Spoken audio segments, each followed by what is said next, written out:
오늘 주신 하나님의 말씀은 요한복음 19장 17절에서 30절까지 말씀입니다.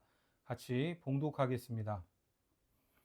그들이 예수를 맡음에 예수께서 자기의 십자가를 지시고 해골 히브리 말로 골고다이라 하는 곳에 나아가시니 그들이 거기서 예수를 십자가에 못 박을새 다른 두 사람도 그와 함께 좌우편에 못 박으니 예수는 가운데 있더라. 빌라도가 패를 써서 십자가 위에 붙이니 나사렛 예수 유대인의 왕이라 기록되었더라. 예수께서 못 박히신 곳이 성에서 가까운 고로 많은 유대인이 이 패를 읽는데 히브리와 로마와 헬라 말로 기록되었더라. 유대인의 대제사장들이 빌라도에게 이르되 유대인의 왕이라 쓰지 말고 자칭 유대인의 왕이라 쓰라 하니 빌라도가 대답하되 내가 쓸 것을 썼다 하니라. 군인들이 예수를 십자가에 못 박고 그의 옷을 취하여 네 깃에 나눠 각각 한 깃씩 얻고 속옷도 취하니 이 속옷은 호지 아니하고 위에서부터 통으로 짠 것이라. 군인들이 서로 말하되 이것을 찢지 말고 누가 얻나 제비 뽑자 하니 이는 성경에 그들이 내 옷을 나누고 내 옷을 제비 뽑나이다 한 것을 응하게 하려 함이로라. 군인들은 이런 일을 하고 예수의 십자가 곁에는 그 어머니와 이모와 글로바의 아내 마리아와 막달라 마리아가 섰는지라. 예수께서 자기의 어머니와 사랑하시는 제자가 곁에 서 있는 것을 보시고 자기 어머니께 말씀하시되 여자여 보소서 아들이니이다 하시고 또 그 제자에게 이르시되 보라 내 어머니라 하신대 그때부터 그 제자가 자기 집에 모시니라. 그 후에 예수께서 모든 일이 이미 이루어진 줄 아시고 성경을 응하게 하려 하사 이르시되 내가 목마르다 하시니 거기 신포도주가 가득히 담긴 그릇이 있는지라. 사람들이 신포도주를 적신 해면을 우슬초에 베어 예수의 입에 대니 예수께서 신포도주를 받으신 후에 이르시되 다 이루었다 하시고 머리를 숙이니 영혼이 떠나 가시니라. 오늘은 모든 것을 다 이루신 예수님이라는 제목으로 하나님 말씀 전하겠습니다. 오늘 예수님께서 처형당하시는 장면이 나옵니다. 빌라도는 예수님이 죄가 없다는 것을 알면서도 결국 유대인들에게 굴복해서 예수님을 내어주는데 이것은 구약의 예언이 성취되는 것이고 이미 예수님께서 어떻게 되실 것이다 라는 모든 말씀이 이루어지는 것이기도 합니다. 그런데 17절에 보니까 그들이 예수를 맡음에 예수께서 자기의 십자가를 지시고 해골 히브리 말로 골고다이라 하는 곳에 나가시니 처음에는 예수님이 십자가를 지고 가는 것이 당연합니다. 그런데 이 표현은 예수님이 끝까지 십자가를 지고 가신 것처럼 보입니다. 그렇죠? 하지만 우리가 잘 알듯이 중간에 십자가를 대신 들었던 인물이 있습니다. 마태복음 27장에 보면 나가다가 시몬이란 구레네 사람을 만나매 그에게 예수의 십자가를 억지로 지워 가게 하였더라. 골고다 즉 해골의 곳이라는 곳에 이르러. 이미 예수님은 심한 채찍질로 인해 몸이 상할 대로 상해서 가다가 자꾸만 넘어졌습니다. 그래서 구레네 시몬이 대신 지고 갔죠. 그런데 요한은 그 이야기를 하지 않습니다. 요한복음은 마태, 마가, 누가복음이 기록된 이후에 공간복음의 해설서처럼 기록이 됐는데 당시 예수님을 이상하게 전하는 이단들이 등장했습니다. 바로 가현설주의자들, 도케티즘이라고도 하는데 한마디로 가짜라는 뜻입니다. 무엇이 가짜입니까? 하나님이 육체를 입는다고 하는 것은 있을 수가 없다. 예수 그리스도가 인간의 몸을 입었다는 것은 말도 안 된다. 그냥 인간의 옷을 입은 척만 했다. 이런 주장을 했던 겁니다. 하나님의 아들이 죽을 수 없기에 죽은 척 했다고도 하고 십자가에 처형당한 것은 예수님이 아니라 다른 사람으로 바꿔치기 된 것이라는 황당한 주장을 이어갔습니다. 그래서 요한은 이러한 이단들에게 빌미를 주지 않으려고 예수님 대신 잠깐 십자가를 들었던 구레네 시몬의 이야기를 뺐던 것입니다. 그렇게 해골 골고다까지 도착하게 되죠. 여기에 보면 히브리 말이라고 하는데 엄밀히 말하면 아람어입니다. 당시 예수님도 아람어를 사용하셨습니다. 골고다 언덕에서 예수님의 십자가가 세워졌는데 다르게 표현되는 말을 들어보셨을 겁니다. 바로 갈보리 산입니다. 갈보리 산 위에 십자가 섰으니, 이 찬양 알지 않습니까? 그러면 이것이 왜 이렇게 다른가? 아람어로는 골고다, 헬라어로는 크라니온, 라틴어로는 칼바라고 합니다. 이 칼바라는 라틴어에서 나온 말이 갈보리입니다. 그러니까 어떤 언어로 부르느냐에 따라서 발음이 달라지고 그게 쓰이다 보니까 혼동이 일어날 수도 있습니다. 아무튼 이 골고다와 갈보리는 같은 장소입니다. 바로 거기에 예수님이 십자가에 못 박히시는데 다른 두 사람도 있었습니다.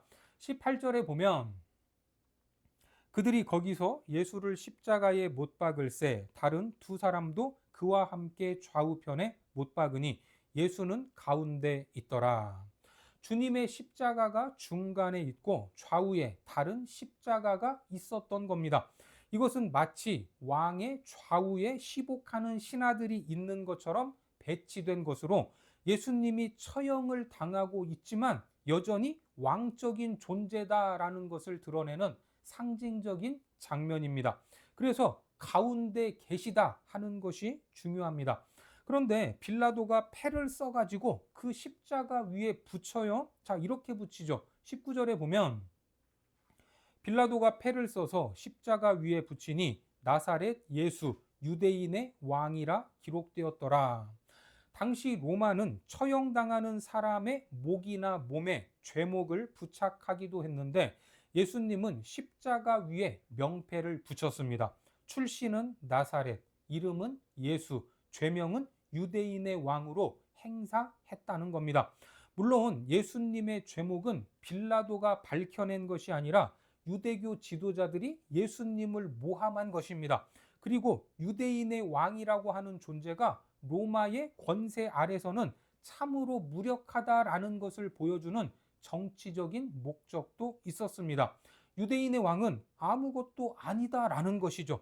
예수님이 못 박히신 그곳이 성에서 가까웠기 때문에 많은 유대인들이 이 패를 읽게 됩니다.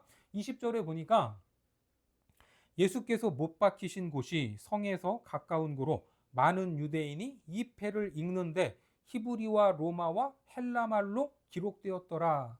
세 개의 언어로 기록해 놓았습니다. 어떻습니까? 예수님의 죽음이 국제적인 사건임을 보여주는 겁니다. 그러니까 당시에는 그냥 그런가 보다 할 수도 있겠지만 이런 하나하나의 장면들이 모두 다 상징성을 가지고 있는 겁니다.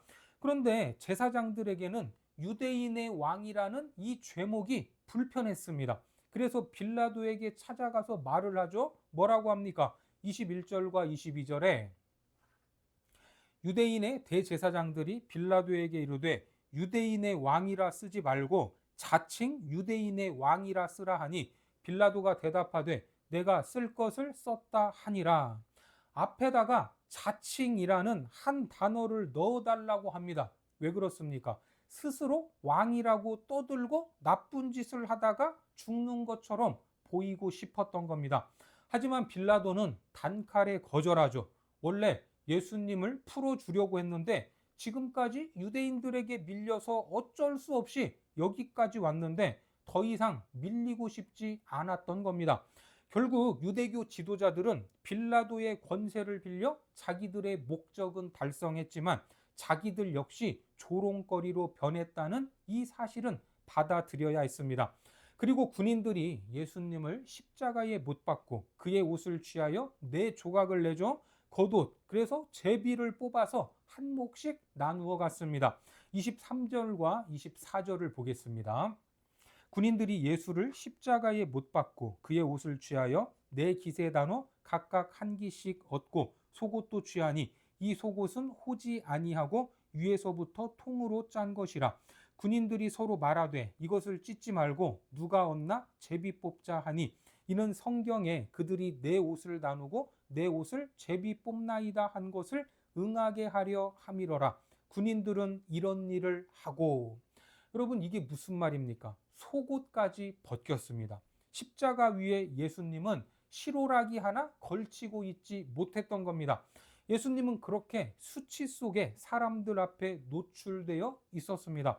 죽어가는 사람에 대한 연민이나 관심은 없고 당연히 죽어야 하는 것이고, 남은 사람은 내게 돌아올 몫이 무엇인가에만 관심이 있습니다. 주님은 그렇게 처형을 당하게 되는 겁니다.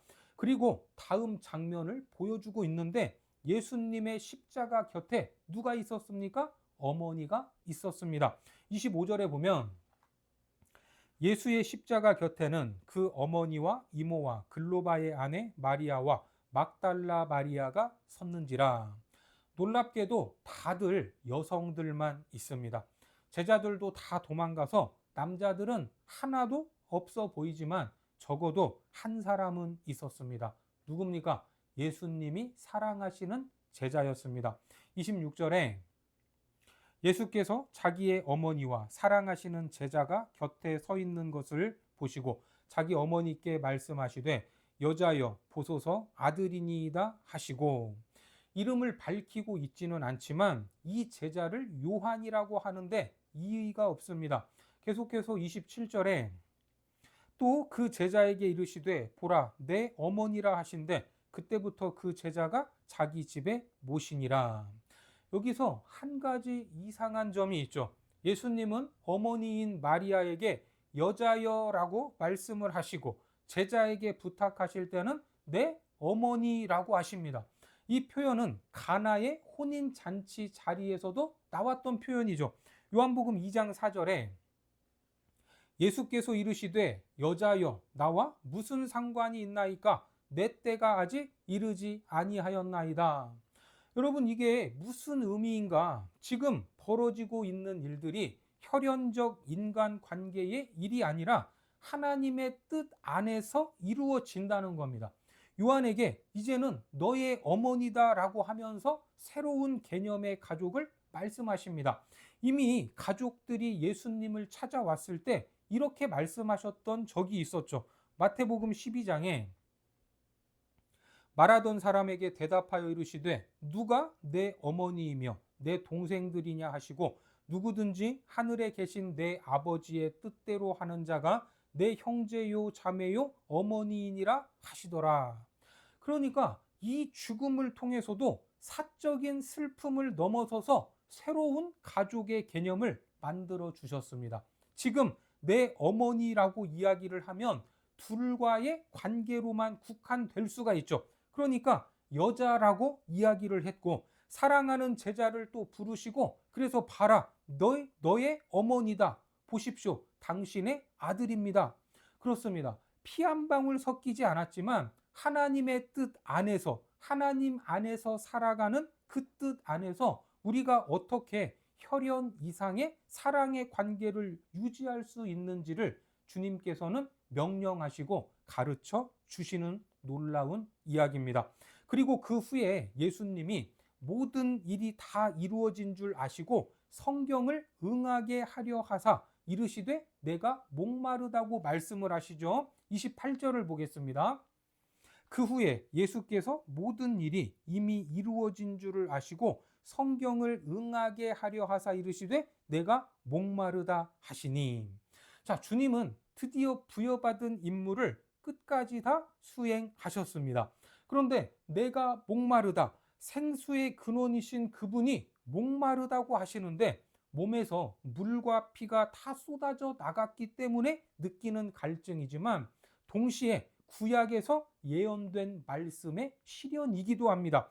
시편 22편 15절에 내 힘이 말라 질그릇 조각 같고 내 혀가 입천장에 붙었나이다. 주께서 또 나를 죽음의 진토 속에 두셨나이다. 그리고 영적인 차원에서 보면 시대의 어둠과 아픔으로 인해 입이 마를 정도로 타들어가는 예수님의 심정을 보여주고 있는 겁니다. 어쩌면 지금도 이 시대를 보시면서 내가 참으로 목마르다 이렇게 말씀하실 수도 있습니다. 이렇게 주님이 목마르다는 소리를 듣고 사람들은 신 포도주를 적셔서 예수님의 입에 갖다가 대죠. 29절에 거기 신 포도주가 가득히 담긴 그릇이 있는지라 사람들이 신 포도주를 적신 해면을 우슬초에 베어 예수의 입에 대니, 이 포도주는 물을 섞어 놓은 포도주로 처형을 담당했던 로마 군인들이 마시는 음료였습니다. 그것을 우슬초에 메었는데 이것은 유월절에 사용했던 식물이죠. 출애굽기 12장에 우슬초 묶음을 가져다가 그릇에 담은 피에 적셔서 그 피를 문 인방과 좌우 설주에 뿌리고 아침까지 한 사람도 자기 집 문 밖에 나가지 말라. 그러니까 예수님이 지금 유월절 어린 양으로 희생당하고 있음을 상징적으로 보여주는 장면입니다. 이처럼 예수님의 십자가 위의 장면은 하나하나 놓칠 수 없는 상징과 의미들이 있습니다.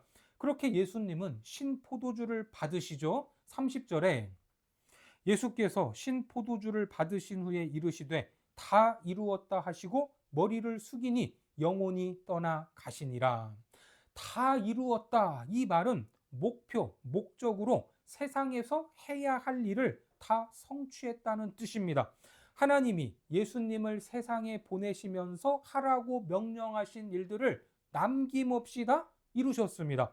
이처럼 하나님이 하라고 하신 일을 이루는 삶, 이러한 삶이 성실한 삶입니다. 다 이루면 이 땅을 홀가분하게 떠날 수 있습니다.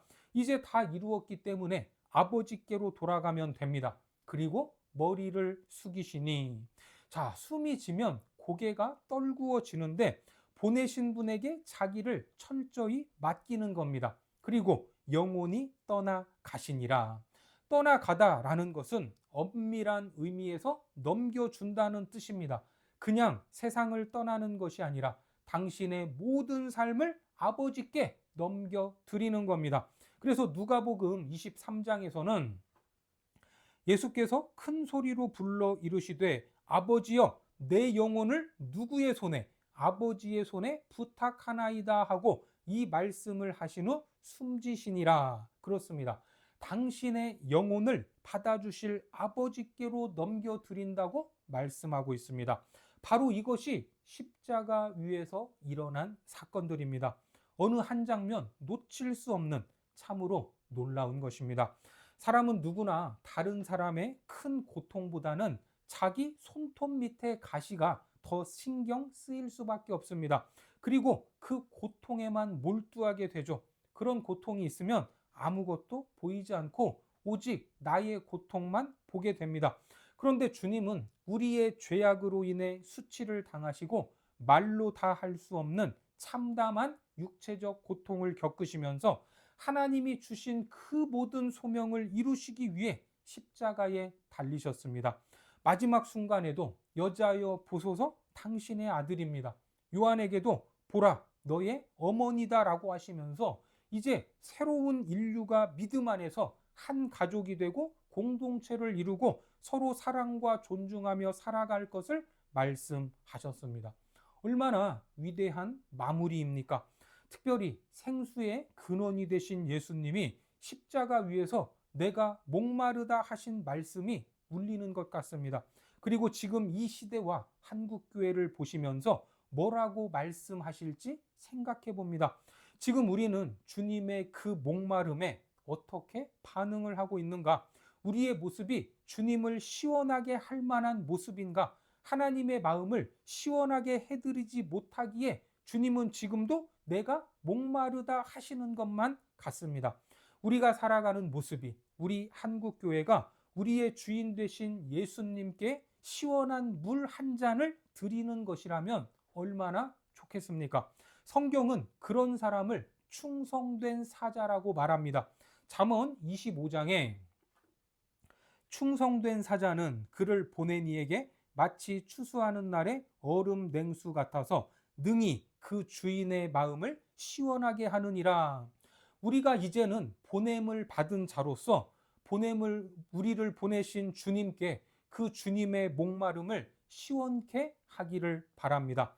오늘 예수님이 십자가에서 처형당하시는 안타까운 상황들을 봤는데 십자가에 익숙해져서 주님의 십자가를 당연한 것으로만 여기지 않으시기 바랍니다. 이것은 이미 하나님의 구원 계획이었고 예고된 일이었습니다. 이 사명을 위해 묵묵히 십자가의 길에 순종하신 예수님, 채찍에 맞으시고 그 위에서 벌거벗겨져 수치를 당하신 주님은 모든 말씀을 다 이루셨습니다. 요한복음 17장 4절에 아버지께서 내게 하라고 주신 일을 내가 이루어 아버지를 이 세상에서 영화롭게 하였사오니, 예수님이 그 사명을 다 이루시고 하나님을 영화롭게 하셨던 것처럼 우리도 하나님의 뜻을 다 이루고 그 마음을 시원케 해드리는 충성된 종들이 되시기를 주님의 이름으로 축원합니다. 기도하겠습니다. 하나님, 골고다 언덕 위에 세워진 그 십자가는 어느 날 갑자기 우뚝 선 것이 아니라 타락한 인류를 구원하시기 위한 하나님의 계획이었으며 그 뜻에 순종하신 예수 그리스도로 이루어졌음을 믿습니다. 십자가의 그 사랑에 늘 감격하게 하셔서 우리도 하나님의 뜻을 이루어 드리는 삶을 통해 주의 마음을 시원케 하는 충성된 종들이 되게 하여 주옵소서. 예수님의 이름으로 기도드립니다. 아멘.